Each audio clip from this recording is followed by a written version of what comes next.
الله أكبر الله أكبر الله أكبر الله أكبر الله أكبر عدد خلقه الله أكبر زنة عرشه الله أكبر الله أكبر ولله الحمد.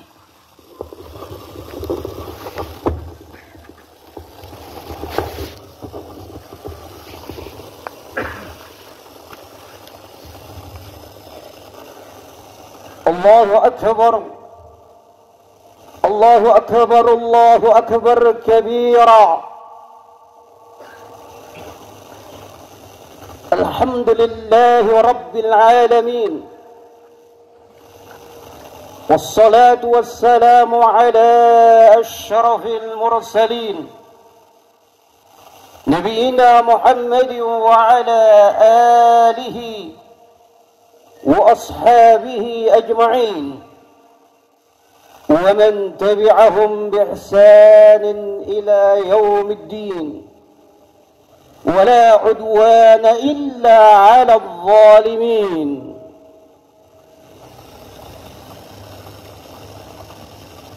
يا أيها الذين آمنوا اتقوا الله حق تقاته ولا تموتن إلا وأنتم مسلمون. أما بعد،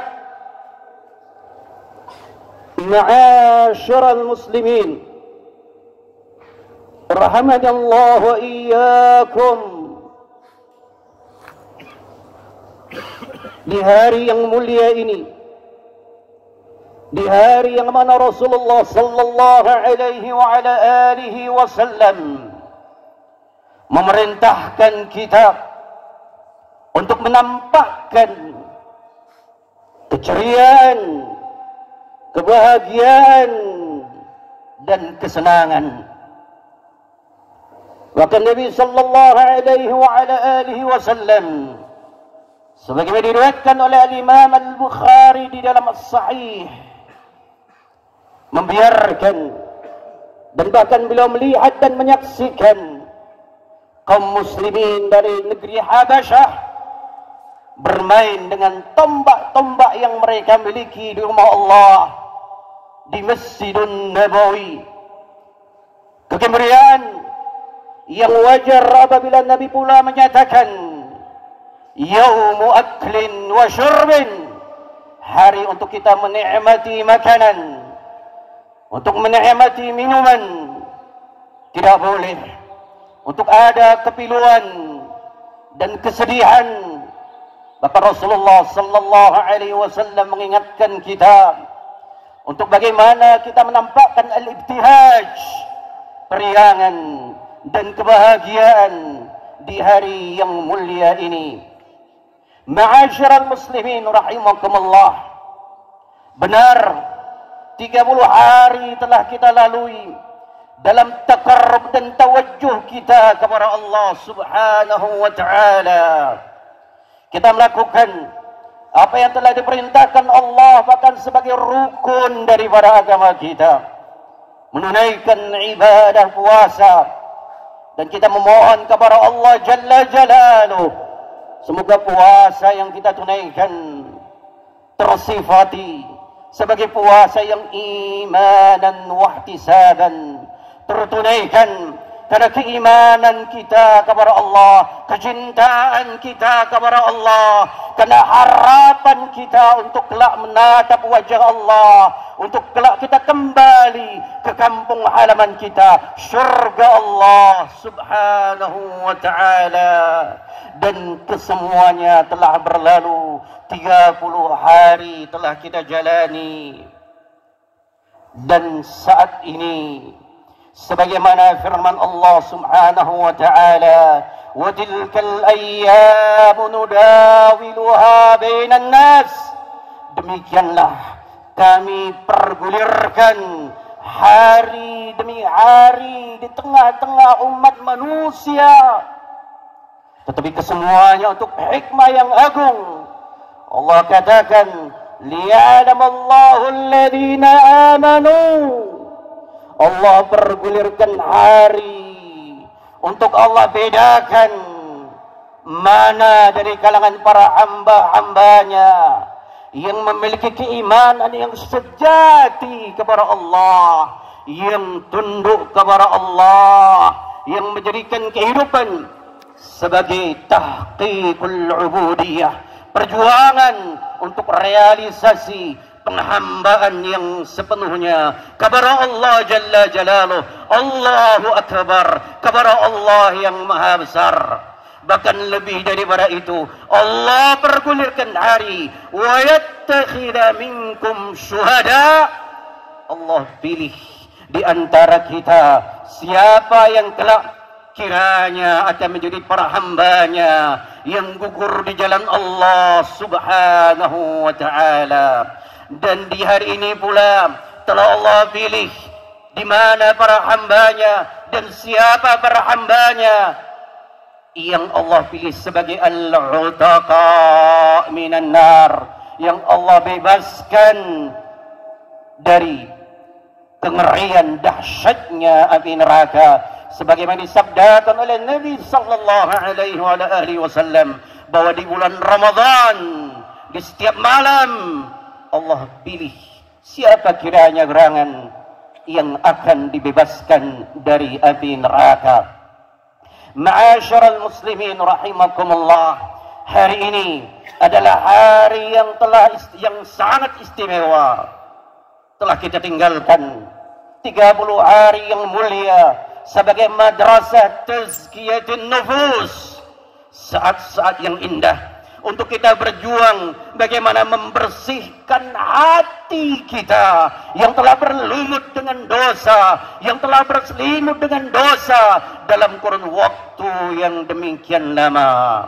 Tetapi kiranya waktu-waktu yang ada tidaklah menjadi jaminan yang mutlak bahwa madrasah yang mulia ini telah benar-benar menghantarkan kita menjadi hambanya yang muttaqun. Karena Allah Subhanahu wa ta'ala memilih dan memilah kiranya siapa di kalangan para hambanya, dan Allah Maha tahu tentunya siapa yang telah berhasil menjadikan bulan Ramadan sebagai madrasah, sebagai tempat untuk menempa dirinya untuk menjadi hamba Allah yang lebih baik. Dan terlihat ciri daripada kalangan para hamba Allah yang al-utaqa minan nar.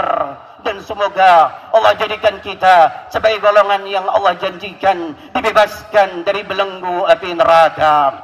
Di antara ciri mereka akan senantiasa membawa intensitas yang tinggi dari amal-amal Ramadaniyah yang telah dia lakukan, dia bawa pasca Ramadan untuk tetap hidup, bahkan menjadi sarana untuk sebuah perubahan, dalam sebuah perubahan lembaran kehidupan yang baru, warna perubahan yang baru, menjadi hamba Allah yang lebih baik, menjadi hamba Allah yang lebih mentauhidkan Allah Subhanahu wa ta'ala. Takbir yang telah kita kumandangkan, takbir yang menggema di seluruh penjuru muka bumi, kesemuanya mengingatkan untuk betapa maha kerdilnya kita, betapa sangat kecilnya kita di hadapan Allahu Akbar, Allah yang maha besar, Allah yang maha agung, Allah yang al-kabirul muta'al, Allah yang maha besar, Allah yang maha tinggi, Allah yang al-aziz, yang maha mulia, Allah al-mutakabbir, Allah yang teramat sangat maha sombong, Allah yang memiliki segala-galanya, Rabbul Alamin, yang memiliki surga, yang memiliki neraka, yang memiliki tempat kembali untuk para hambanya yang mau kembali ke tempat yang abadi, surga Allah Subhanahu wa ta'ala.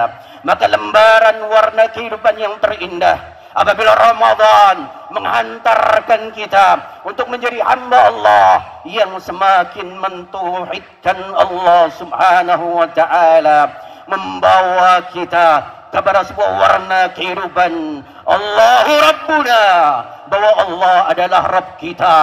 Kita berbangga dan bermulia dan bersyukur kepada Allah. Alhamdulillahi Rabbil Alamin. Rabb kita adalah yang menguasai alam jagat raya.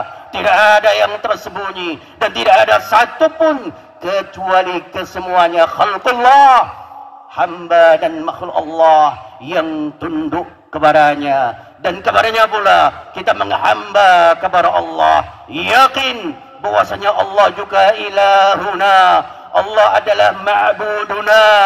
Tidak ada sesembahan yang berhak untuk kita menengadahkan tangan kepada selain Allah. Tidak ada yang berhak untuk kita menyampaikan harapan dan keluh kesah selain kepada Allah. Tampil dalam sebuah perubahan kehidupan, warna lembaran yang mulia yang sanggup untuk mengikrarkan sebagaimana yang telah Allah perintahkan untuk mengikrarkan kepada baginda Nabi Muhammad sallallahu alaihi wasallam. Qul inna salati wa nusuki wa mahyaya lillahi rabbil alamin. Katakan wahai Muhammad, sesungguhnya salatku, korbanku, hidupku dan bahkan matiku lillahi rabbil alamin. Teramat sangat dina apabila kematian kita hanya sebagai hamba dunia. Teramat sangat nista ketika kematian kita menjadi para penghamba kepada sesuatu yang fana.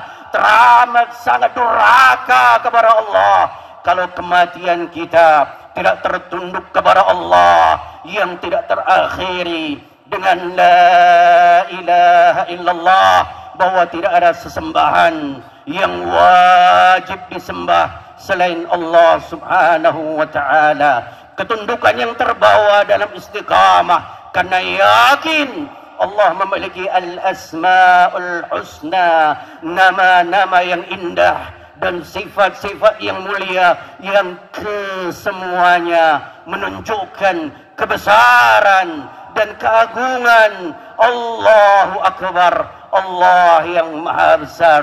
At-Tauhid merupakan warna yang paling pertama dan utama yang menghantarkan setelah madrasah Ramadan kepada lembaran kehidupan yang baru sehingga lebih tunduk kepada Allah.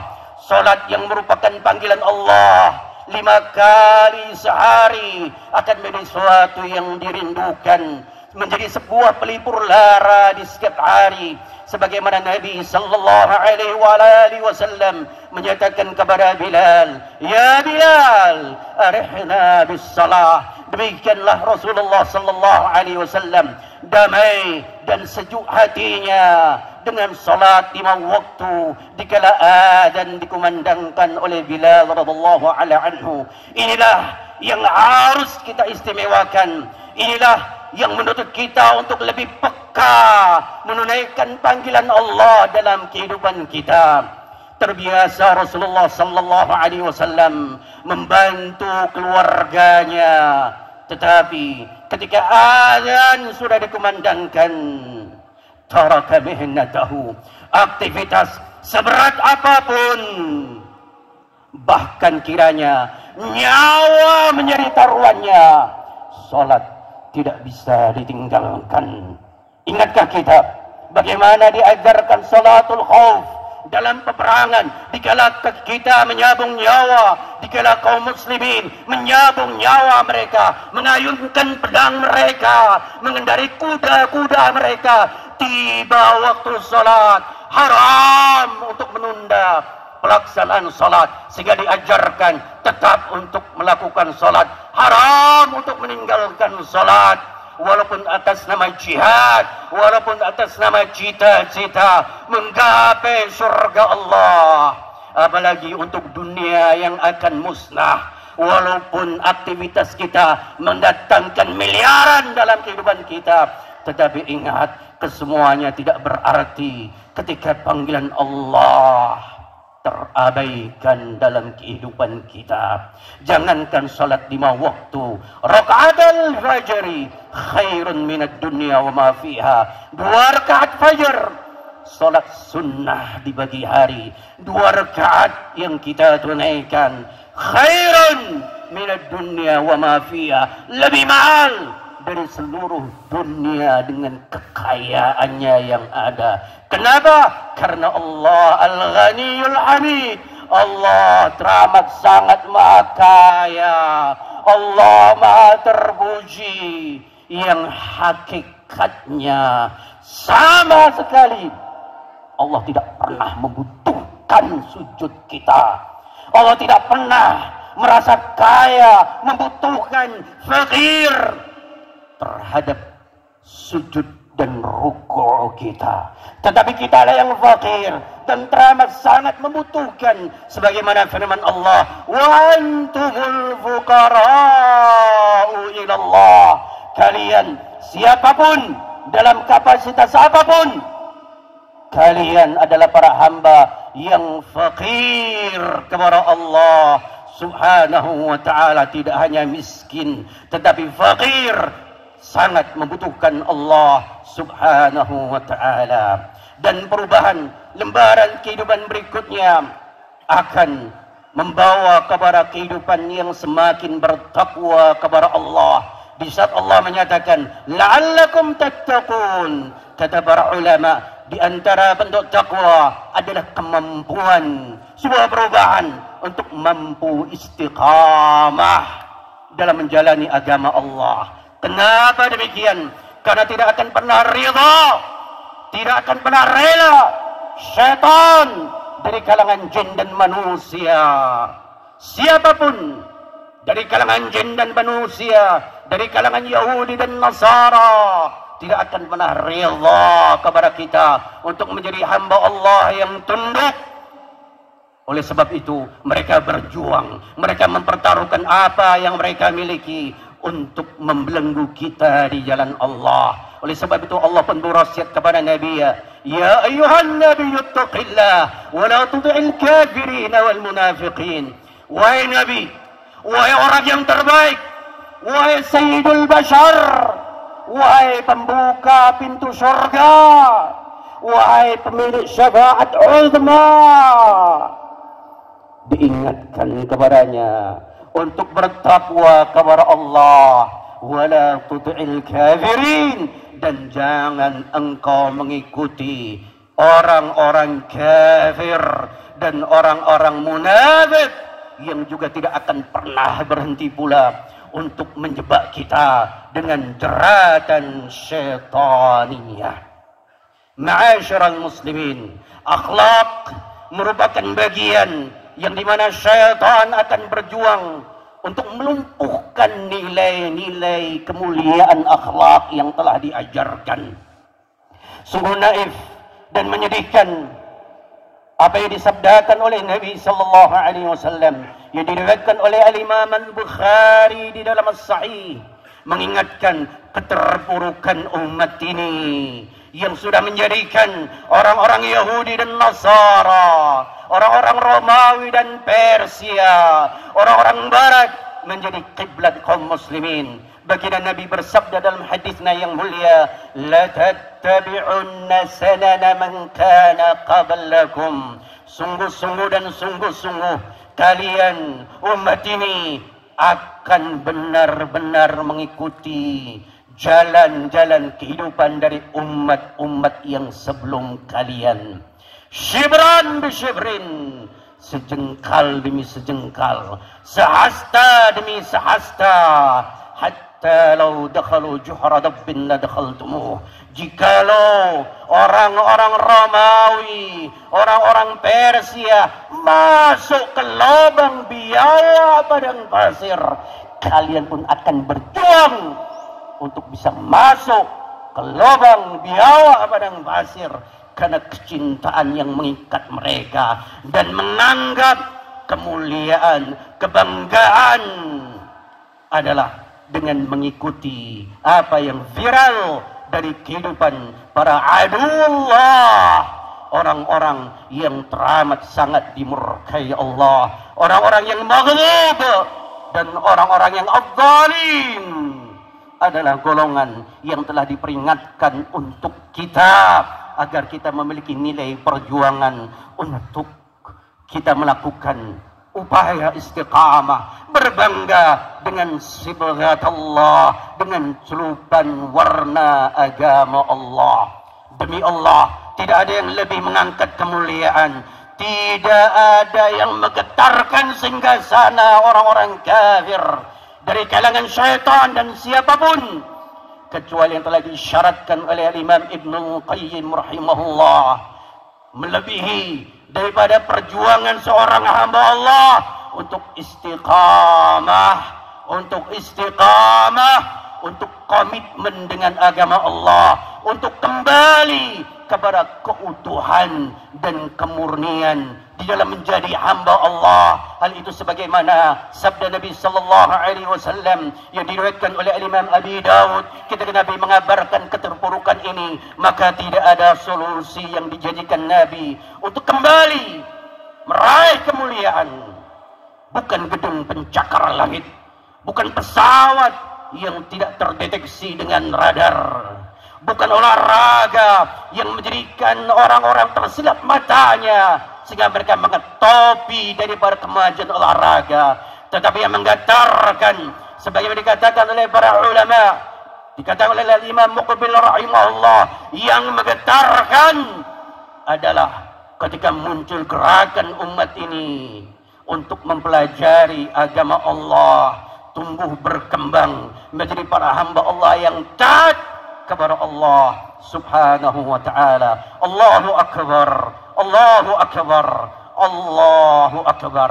Ma'asyiral muslimin rahimanallahu iyyakum. Di hari perubahan ini, dari akhlak yang mulia adalah birrul walidain, berbuat baik kepada kedua orang tua.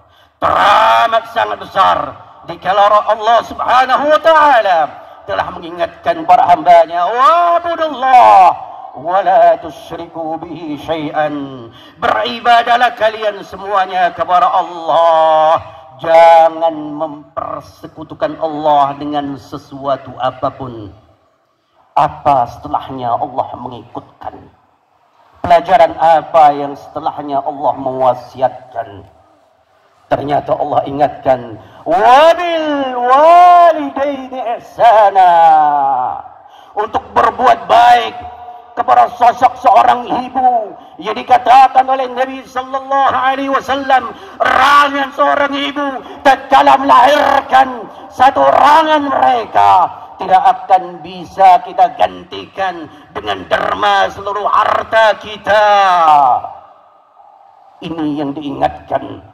Teramat besar hak mereka, seorang ibu yang telah mempertaruhkan nyawa mereka, dan seorang ayah yang telah berjuang untuk mencari asbab tegaknya punggung kehormatan, dan seorang ayah yang mencari nafkah untuk tegaknya dan hidupnya nilai-nilai agama. Keduanya wajar apabila Nabi sallallahu alaihi wasallam memiliki istilah yang menyadarkan kepada kita, istilah yang mengingatkan kesulitan apapun, siapapun dia, kerumitan apapun, bagaimana karakter mereka pun, siapapun mereka, bahkan sekiranya orang tua kafir, ternyata Rasulullah sallallahu alaihi wasallam bersabda, fafihima fajahid, untuk kedua orang tuamu berjihadlah. Berjihadlah. Berjihad membutuhkan pengorbanan. Berjihad yang terrealisasikan dalam kebaikan bersikap kepada orang tua, dalam kelemah lembutan berbicara dan tingkah laku, sebagaimana telah Allah ingatkan di dalam firman-Nya, wala taqul lahuma uff, sekira menyatakan uff, termasuk kedurhakaan kepada orang tua. Lalu bagaimana ketika menampilkan emosi kepada orang tua? Yang wajar apabila kata para ulama, mereka menyatakan di saat segera kalian meninggikan suara, sungguh faqad akta, kamu telah durhaka kepada Allah. Maka beristighfar dan minta maaf kepada orang tua kalian. Teramat besar hak mereka. Bahkan di dalam hadis yang diriwayatkan oleh Al-Imam Tirmidzi, Rasulullah sallallahu alaihi wasallam mengingatkan, al-walid, orang tua adalah awsatu babil jannah, pintu tengah surga Allah Subhanahu wa taala, merupakan pintu. Fensyita fadih, kata Nabi, kalau kamu mau fadih, sia-siakan pintu itu. Kalau kamu tajam, pecahkan pintu itu sehingga neraka menjadi pintu bagimu. Atau kata Rasulullah, fahfad, jaga pintu itu, bukalah dengan kelemah lembutan, bukalah dengan kelemah lembutan kepada ayahnya, kepada ibunya. Apalagi seorang ibu yang sekiranya para wanita dikatakan kal-qarir, laksana gelas-gelas kaca yang teramat mudah untuk tersentuh perasaannya, yang akan sangat mudah untuk terpecah.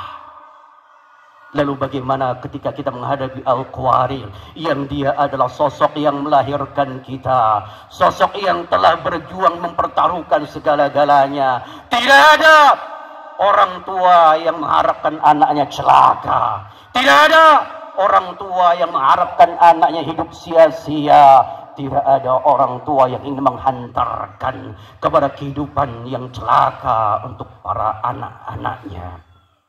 Allahu akbar, Allahu akbar, Allahu akbar, walillahil hamd. Perubahan berikutnya kami ingatkan sebagaimana diwasiatkan oleh baginda Nabi sallallahu alaihi wasallam di hari Id kepada para wanita, ingatlah saudari-saudariku, para wanita-wanita muslimah, ingatlah bagaimana hakikat kalian. Rasulullah sallallahu alaihi wasallam telah mengingatkan kepada kita bahwa penghuni neraka kelak yang terbanyak adalah dari kalangan para wanita. Ini merupakan peringatan yang sangat memilukan hati Nabi sallallahu alaihi wasallam. Kenapa demikian? Ringkasnya, ternyata para wanita ada kalanya menjadi pintu-pintu untuk tertumpahkannya syahwat para kaum pria. Teramat banyak para wanita-wanita yang merupakan jati dirinya bahwa dia adalah hamba Allah, bahwa dia adalah amatullah, bahwa dia adalah hamba Allah yang telah Allah persiapkan untuk masuk di surga Allah dari pintu yang mana dia suka, dengan syarat idza sallatil mar'atu khamsaha, tatkala para wanita menjaga salatnya 5 waktu yang Allah wajibkan, wa shamat syarab, dan menunaikan puasa wajib di bulan Ramadan, dan dia menjaga kehormatannya. Bayangkan, menjaga kehormatan bagi para wanita adalah teramat sangat mulia. Bayangkan sekiranya Nabi menyatakan, renungi wahai saudariku muslimah, jika ada seorang wanita yang keluar dari rumahnya yang menutupi seluruh tubuhnya dengan hijab, tidaklah nampak, matanya pun tidak nampak, sedikit pun dari bagian anggota tubuhnya tidak nampak, kesemuanya tertutup. Tetapi tatkala dia keluar dalam keadaan tercium parfum aroma wangi yang menebar, yang bisa tercium dari orang-orang yang tatkala dia melewatinya, maka kata Nabi sallallahu alaihi wasallam, Nabi mensifati para wanita yang sempurna hijabnya, keluar dalam keadaan memakai minyak wangi, dia adalah zalim, dia adalah penzina, dia adalah penzina, dia adalah penzina. Kenapa demikian? Karena mereka telah menimbulkan sesuatu yang mengeluarkan hasrat syahwat kaum pria. Oleh sebab itu Nabi menginginkan para wanita umatnya, wanita yang afifah, wanita yang menjaga kehormatannya, wanita yang tidak bertabarruj dengan tabarrujal jahiliyatil ula, wanita yang lebih betah untuk waqarna fi buyutikum, untuk menjadikan rumahnya sebagai istana-istana mereka. Para wanita yang tunduk tatkala mereka harus keluar daripada rumah mereka, untuk mereka bergembira ria, untuk yudnina alaihinna min jalabibihinna, untuk mereka mengulurkan jilbab-jilbab mereka di tubuh-tubuh mereka. Saudariku kaum muslimah, apakah kita menunggu hijab sampai jasad kalian dibaringkan, kemudian ditutupi dengan hijab yang sempurna, di saat tubuh kalian sudah tidak bisa bergerak dan tidak bisa berkata, menjadi jasad yang telah mati, yang telah tercabut rohnya, yang lengkap hijabnya tidak hanya dengan kain kafan yang telah terulurkan, tidak hanya pula dengan kain yang telah diulurkan di atasnya, keranda pun utuh ditempatkan di keranda yang tertutup, hijab yang sempurna. Apakah kita menunggu saat yang seperti itu kemudian baru berhijab dengan dihijabkan oleh tangan-tangan saudari-saudarimu? Ayuhal muslimah, saudari-saudariku, sungguh para ibu-ibu rumah tangga bertanggung jawab untuk melanjutkan program memasuki syurga Allah dari pintu yang mana dia kehendaki. Dalam kelanjutan sabda Nabi sallallahu alaihi wasallam, wa ata'at zawjaha, taat kepada para suaminya.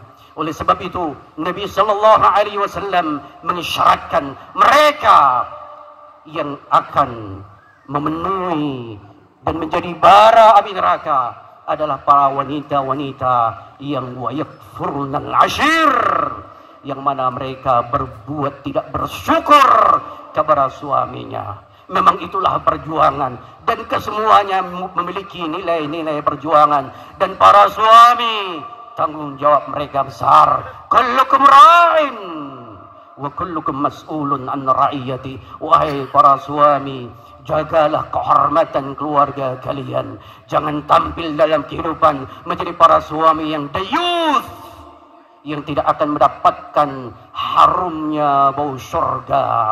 Para ayah-ayah yang membiarkan kehormatan istri dan anak-anak wanitanya tidak terjaga. Kita memiliki kekuasaan untuk memerintahkan, kita memiliki kewajiban untuk mengarahkan. Tanggung jawab kita bukanlah tatkala mereka sekadar sudah sekolah, tatkala mereka sudah lulus sekolah, tatkala mereka sudah bekerja. Itu tanggung jawab duniawiyah. Ukhrawiyah, itu yang Allah tanya. Bukanlah kelak Allah akan bertanya, sanggupkah kalian menyekolahkan anak-anakmu? Sanggupkah kalian membawa anak-anakmu ke perguruan tinggi yang top? Bukan itu yang kelak Allah akan tanya. Tapi agama anak-anak kalian, itulah yang Allah akan pertanyakan, menjadi tanggung jawab kita di hadapan Allah subhanahu wa ta'ala. Ayuhal muslimun, rahimanallahu iyyakum. Kita hidup di sebuah negara, di negeri kita yang kita cintai ini, negeri Indonesia, yang kita senantiasa berharap kepada Allah menjadi negeri yang baldatun thayyibatun wa rabbun ghafur. Wujudkan kita sebagai anak negeri yang terbaik. Nabi telah mengajarkan kepada kita, dan sebelumnya Allah telah mengingatkan kepada kita untuk menjadi anak negeri yang baik, taat kepada Allah, taat kepada Rasulnya, dan memiliki ketaatan yang baik kepada para waliul amri, kepada para pemerintah, di mana mereka juga telah mempertaruhkan waktu mereka dan apa yang mereka miliki untuk mengatur negeri ini. Karakter dan ciri Ahlussunnah wal Jamaah adalah mereka menjaga kesetiaan sebagai anak negeri, untuk taat kepada perkara-perkara yang ma'ruf, untuk tetap setia menjaga keutuhan negeri kita. Bahkan haram, ijma' para ulama, jangankan memberontak. Ahlussunnah wal Jamaah telah ijma', jangankan memberontak. Demonstrasi menjadi perkara yang diharamkan dijma'kan oleh para ulama, karena itu bukan syiar daripada kaum muslimin Ahlus Sunnati wal Jamaah. Syiar yang mereka bawa adalah kesabaran, taat untuk menjalani sebagai hamba Allah yang melakukan apa yang menjadi tugas dan tanggung jawabnya. Apa yang bukan menjadi tugas dan tanggung jawab kita, tidak akan Allah pertanyakan.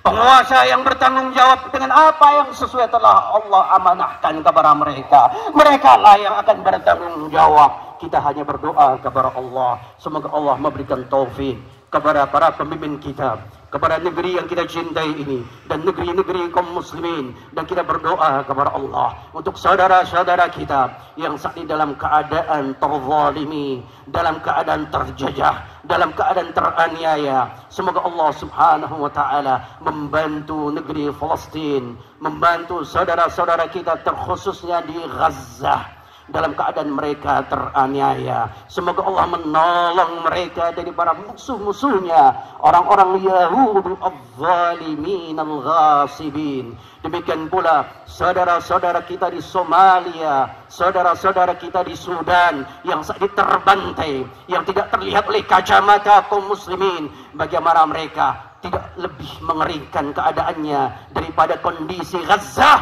tapi mata-mata kaum muslimin seakan-akan membutakan atau tidak mau tahu terhadap urusan dari saudara-saudara kita yang juga mereka tertimpa musibah. Kemudian seluruh kaum muslimin dimanapun mereka berada dalam keadaan yang teraniaya, terzalimi, semoga Allah menolong mereka, semoga Allah mengangkat nestapa yang menimpa kepada mereka, dan semoga Allah hancurkan sehancur-hancurnya para musuh-musuh Allah yang berzalim kepada kaum muslimin. Dan kita berdoa kepada Allah Subhanahu wa taala, semoga Allah menolong para orang-orang yang berjihad fi sabilillah, li'i'la'i kalimatillah, yang berjuang untuk tegaknya panji syiar la ilaha illallah. Semoga Allah memberikan pertolongan kepada mereka atas musuh-musuh mereka. Faya mujriyas sahab, faya munzilal kitab, hancurkanlah musuh-musuh kaum muslimin yang menginginkan keburukan, yang menginginkan kezaliman kepada umat ini.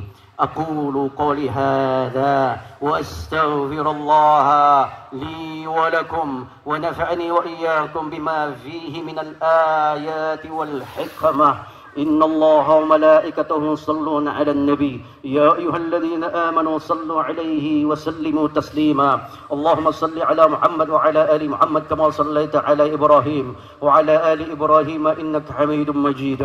اللهم بارك على محمد وعلى آل محمد كما باركت على إبراهيم وعلى آل إبراهيم إنك حميد مجيد. اللهم اغفر للمسلمين والمسلمات والمؤمنين والمؤمنات الأحياء منهم والأموات إنك سميع قريب مجيب دعوات. فيا قاضي الحاجات اللهم أعز الإسلام والمسلمين، اللهم أعز الإسلام والمسلمين، اللهم أعز الإسلام والمسلمين، وأذل الشرك والمشركين والكفر والكافرين والنفق والمنافقين يا قوي يا عزيز يا أرحم الراحمين. اللهم بأسمائك الحسنى وصفاتك العلى أن تقبل منا صيامنا، اللهم تقبل منا صيامنا، اللهم تقبل منا صيامنا وركوعنا وسجودنا وتلاواتنا وسائر أعمالنا يا أرحم الراحمين. اللهم اجعلنا من المتقين الموحدين الذين لا يشركون بك شيئا يا أرحم الراحمين. اللهم اجعلنا من العائدين الفائزين. اللهم اجعلنا من العتقاء من النار. اللهم اعتق رقابنا ورقاب آبائنا ورقاب مشايخنا ورقاب أساتذتنا ورقاب سائر المسلمين من النار يا أرحم الراحمين. ربنا هب لنا من أزواجنا وذرياتنا قرة أعين واجعلنا للمتقين إماما. اللهم اجعل هذا البلد إندونيسيا بلدة طيبة وربا غفورا. اللهم وفق ولاة أمورنا لما تحب وترضى. اللهم وفق ولاة أمورنا لما تحب وترضى. اللهم وفق ولاة أمورنا لما تحب وترضى واجعلنا من أمتك الذين أطاعوا الله وأطاع الرسول وأولي الأمر في معروف يا أرحم الراحمين. ربنا آتنا من لدنك رحمة وهيئ لنا من أمرنا رشدا. ربنا اصرف عنا عذاب جهنم إن عذابها كان غراما. وصلى الله وسلم على النبي المصطفى وعلى آله وسلم وآخر دعوانا أن الحمد لله رب العالمين. وتقبل الله منا ومنكم تقبل الله منا ومنكم taqabbal Allah minna wa minkum. Dan jangan lupa untuk menunaikan setelah hari Id ini 6 hari yang mulia untuk kita menunaikan puasa sebagaimana sabda Nabi yang diriwayatkan oleh Imam Muslim, man shoma ramadhana thumma atba'ahu sittan min syawal kana lahu kasiyamid dahri. Barang siapa yang berpuasa di bulan Ramadan kemudian diikuti setelahnya 6 hari di bulan Syawal, kapanpun terhitung dari esok hari dan kapanpun boleh terpilah 6 hari yang ditunaikan, kana kasiyamid dahr, maka sungguh baginya seperti telah berpuasa setahun penuh. Wallahu a'lam bissawab. Wassalamualaikum warahmatullahi wabarakatuh.